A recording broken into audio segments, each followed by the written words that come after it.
Hello friends, नमस्कार and welcome to समाधान। साथियों, उम्मीद है कि आप सब अच्छे होंगे और साथ ही साथ आपकी स्टडी भी अच्छे से चल रही होगी। और जैसे कि साथियों, बीपीएससी ऑडिटर की जो वैकेंसी आई है, इसके रिगार्डिंग हमने आपको अपडेट किया था। हालांकि इसमें क्वालिफिकेशन को लेकर के सबसे बड़ा कन्फ्यूजन आप सबके बीच फिर भी हमने क्लियर करने का प्रयास किया था। लेकिन यहाँ पे अगेन आज हम लोग देखेंगे जो अलग अलग क्वालिफिकेशन है उसको अप्लाई करके कि कौन कौन से लोग एलिजिबल हो रहे हैं और कौन कौन से लोग नॉट एलिजिबल हो रहे हैं। खासकर कि सब्सिडरी वाले पेपर की हम लोग बात करें तो लाइव यहाँ पर करके हम लोग चेक करेंगे कि आखिर सब्सिडरी वाले एलिजिबल है कि नहीं है और टेक्निकल डिग्री वाले एलिजिबल है कि नहीं है। सबसे पहले थोड़ा सा इस वैकेंसी के बारे में जान लीजिए। ये पंचायती राज विभाग के तहत जो वैकेंसी है अंकेक्षक की, जिसको ऑडिटर के नाम से जाना जाता है, बिहार पंचायत अंकेक्षक सेवा के तहत ये होते हैं। टोटल पोस्ट की इसमें बात करें हम लोग तो देखिएगा, टोटल 102 पोस्ट है इसमें, जिसमें दो कैटेगरी में वैकेंसी है। अब देखिए यहाँ पे देख रहे हैं कि 28 पोस्ट है। अलग अलग कैटेगरी में यहाँ पे सीटों की संख्या दी गई है। जैसे जनरल में 18 है, EWS में 3 है, अनुसूचित जाति में 1 है, अनुसूचित जनजाति का नहीं है, अत्यंत पिछड़ा वर्ग का 2 है, पिछड़ा वर्ग का 3 है, पिछड़ा वर्ग महिलाओं का 1 है। इधर साइड में महिलाओं का 35% जो हॉरिजॉन्टल रिजर्वेशन है उसको दिया गया है। और बाकी देखिए यहाँ पर 74 पोस्ट अलग से दिया गया है। इसमें अनरिजर्व का 40 है, इसमें EWS का 7 है, अनुसूचित जाति का 13 है, जनजाति का 1 है, UBC का 7 है, BC का 4 है और पिछड़ा वर्ग महिलाओं का 2 है। टोटल 74 पोस्ट, जिसमें महिलाओं के लिए 24 रिजर्व है। बाकी यहाँ पे हैंडीकैप्ड को भी दिया गया है। अब सबसे पहले तो यहाँ पे देखिएगा जो क्वालिफिकेशन इसको हम लोग क्लियर करना है। तो वेतनमान लेवल 5 की ये जॉब है। योग्यता क्या है? वाणिज्य है यानी कॉमर्स, अर्थशास्त्र, इकोनॉमिक्स, सांख्यिकी, स्टैटिक्स अथवा गणित यानी मैथमेटिक्स में से किसी एक विषय, यानी इस चारों में से कोई एक विषय के साथ आपने ऑनर्स पेपर रखा है ग्रेजुएशन में, तो सबसे पहले तो आप क्लियर है कि आप एलिजिबल हैं। दूसरे चीज़ की जो ऑनर्स डिग्रीधारी हैं उसके अलावा सहित पास कोर्स, यानी जो पास कोर्स भी लिए हैं, क्योंकि पास कोर्स में होता है क्या कि ऑल सब्जेक्ट पढ़ते हैं, उसमें इक्वल उसको अपॉर्चुनिटी मिलती है ऑल सब्जेक्ट को। लेकिन ऑनर्स में कि किसी खास सब्जेक्ट को आप ज़्यादा तवज्जो दे करके पढ़ते हैं। लेकिन पास कोर्स में होता है कि पढ़ते तो सभी सब्जेक्ट हैं लेकिन सबको इक्वली वेटेज रहता है, तो वो पास कोर्स हो गया। अब एक होता है कि सब्सिडरी, जैसे मान के लिए बहुत से लोग फिजिक्स ऑनर्स किए होंगे, क्योंकि इसमें फिजिक्स डायरेक्टली सब्जेक्ट नहीं है, तो ये केमिस्ट्री भी पढ़े होंगे, मैथमेटिक्स भी पढ़े होंगे। इसी तरीके से जूलॉजी ऑनर्स वाले भी होंगे, वो भी कहीं ना कहीं या तो मैथमेटिक्स रखे होंगे या नहीं भी रखे होंगे, तो फिजिक्स वाले जो हैं ये तो मैथमेटिक्स जरूर रखे होंगे। तो जो सब्सिडरी वाले हैं, क्या वो लोग एलिजिबल होंगे या नहीं होंगे, अभी इसके लिए हम लोग लाइव देखने वाले हैं। लेकिन उससे पहले आपको क्लियर कर दें कि उम्र सीमा देखिए आपकी 21 वर्ष कम से कम होनी चाहिए, किसी भी कैटेगरी के हैं 1 अगस्त 2025 के अनुसार। और जनरल वर्ग के हैं तो 37 मैक्सिमम, पिछड़ा अत्यंत पिछड़ा वर्ग पुरुष महिला और अनारक्षित वर्ग की महिला 40 वर्ष मैक्सिमम, और अनुसूचित जाति जनजाति के पुरुष महिला मैक्सिमम 42 साल तक एज लिमिट में फॉर्म भर पाएंगे। ठीक है, और ये किस कैटेगरी के लिए है? तो ये आपका जो 28 पोस्ट है उसके लिए 1 अगस्त 2025 से काउंट हो रहा है। लेकिन जो 74 पोस्ट है, ध्यान दीजिएगा, जो 74 पोस्ट है उसके लिए एज लिमिट कब से काउंट किया जा रहा है? तो 1/8/2026 से काउंट किया जा रहा है।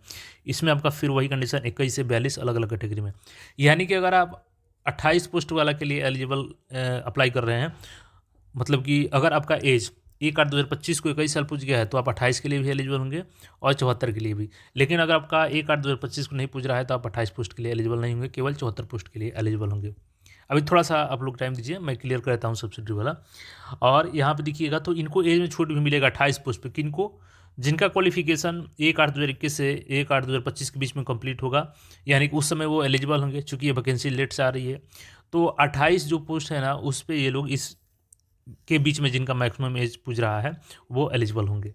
इसको थोड़ा सा ऐसे और समझिएगा, जैसे कि मान के चलिए कि एज लिमिट जो 74 पोस्ट है उसके लिए क्या दिया गया है कि 1/8/2026 का अनुसार मिनिमम और मैक्सिमम आपका काउंट किया जाएगा। लेकिन बहुत से लोग होंगे कि जिनका 1 अगस्त 2026 को एज लिमिट क्रॉस हो गया है, जैसे जनरल मान के चलिए 37 क्रॉस कर गए होंगे, BC 40 क्रॉस कर गए होंगे, SC ST 42 क्रॉस कर गए होंगे, तो वो लोग तो 74 पोस्ट के लिए एलिजिबल नहीं है। लेकिन अगर 25 के अंदर में उनका या 21 तक भी एज है, यानी कि 1/8/2021 तक भी लास्ट एज उनका 37 आ रहा है इसके अंदर में, तो भी ये 28 पोस्ट के लिए एलिजिबल हो जाएंगे। चलिए अब सब्सिडी वाला हम लोग अप्लाई करके देखते हैं। अब देखिए एक कैंडिडेट के हम लोग अप्लाई करके देखते हैं। आ गए यहाँ पे ऑनलाइन एप्लीकेशन पर क्लिक कर देना है सबसे पहले। तो यहाँ पे हम लोग क्लिक कर दिए हैं। अब देखिए यहाँ पे जो लॉगिन किए हैं ना, इनका क्या है, फिजिक्स ऑनर्स है और सब्सिडरी में इनका मैथमेटिक्स है। तो इन्हीं से क्लियर हो जाएगा कि सब्सिडरी वाले एलिजिबल हैं कि नहीं। न्यू एप्लीकेशन पे हम लोग चलते हैं। यहाँ पे जो दिख रहा है अंकेक्षक बिहार पंचायत सेवा, यहाँ पे इस पर हम लोग व्यू पे क्लिक करते हैं। अब यहाँ से हम लोग चेक एडवर्टीजमेंट क्राइटेरिया, यानी कि आप एलिजिबल है कि नहीं है, ये क्लिक करके चेक करते हैं। अब चलिए यहाँ पे इनके सारा इन्फॉर्मेशन हमने हाइड कर दिया है और यहाँ पे सारा डिटेल्स इनका ओपन हो चुका है। नीचे हम लोग स्क्रॉल करते हैं और निचले पेज पे पहुँचने के बाद दिखते हैं। अब देखिए आपके सामने सारा चीज़ है। यहाँ पे इनका ग्रेजुएशन देखिएगा, ग्रेजुएट बीएससी ऑनर्स है, क्या है, फिजिक्स है। और यहाँ पे देखिएगा अंशक बिहार पंचायत सेवा auditor. You can't apply for this post based on the information you provided. Qualification criteria failed. यानी कि फिजिक्स ऑनर्स होने की वजह से इनको नॉट एलिजिबल यहाँ पे दिखाया जा रहा है। यानी कि जो सब्सिडरी वाले अगर पेपर होंगे, जैसे कि आपका कॉमर्स हो गया, मैथमेटिक्स हो गया, इकोनॉमिक्स हो गया, एस्थेटिक्स हो गया, ये अगर आपका ऑनर्स है तो ठीक है, पास कोर्स में है तो ठीक है। लेकिन अगर आपका सब्सिडरी है तो आप इस पोस्ट के लिए एलिजिबल नहीं है, जैसे कि हमने आपको अप्लाई करके यहाँ पर दिखा दिया। और तो यहाँ से तो क्लियर हो गया कि सब्सिडरी वाले एलिजिबल नहीं है। क्या टेक्निकल वाले भी एलिजिबल नहीं है?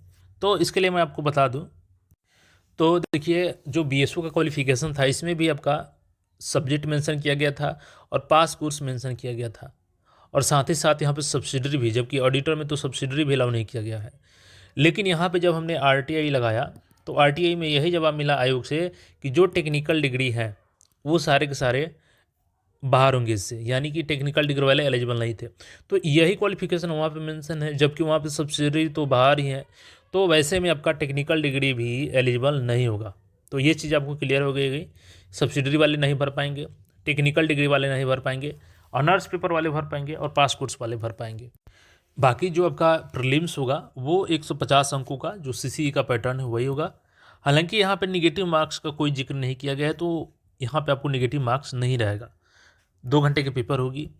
इसके बाद ये आपका मेंस का सिलेबस है। सामान्य हिंदी 3 घंटे का 100 अंकों का, सामान्य अध्ययन GS1 GS2 आपका 2 GS पेपर होगा और एक आपका वैकल्पिक सब्जेक्ट कोई भी चूज करना रहेगा। अब बहुत से लोगों के मन में कन्फ्यूजन ये है कि क्या हमारा जो ऑनर्स पेपर है वही ऑप्शनल भी चूज़ करना है। तो देखिए ऐसा नहीं होता है। आपका कोई भी सब्जेक्ट है, आपने भले ही गणित से पढ़ा हो, आप चाहें तो अर्थशास्त्र भी ले सकते हैं, सांख्यिकी भी ले सकते हैं। इसी प्रकार अन्य लोग जो अर्थशास्त्र पढ़े हैं या वाणिज्य पढ़े हैं वो भी इसमें से कोई भी एक ऑप्शनल चूज कर सकते हैं। तो मुझे उम्मीद है कि अब सारा डाउट आपका क्लियर हो गया होगा। जो लोग एलिजिबल हैं वो लोग फॉर्म जरूर भर लीजिएगा, क्योंकि जो फॉर्म भरने का लास्ट डेट की बात करें हम लोग, वो आपका 26 फरवरी तक ही रखा गया है और इसका एग्ज़ाम डेट भी आपका ऑलरेडी अनाउंस हो चुका है। तो आपके पास टारगेटेड समय है तैयारी करने के लिए। तो फॉर्म जो भी एलिजिबल हैं भरें और अपनी तैयारी में लगे रहें। बाकी कोई क्वेरी हो तो कमेंट करके पूछ सकते हैं, और चैनल पर पहली बार आए हैं तो चैनल को सब्सक्राइब करके जुड़े रहें। मिलते हैं फिर नए अपडेट में। धन्यवाद।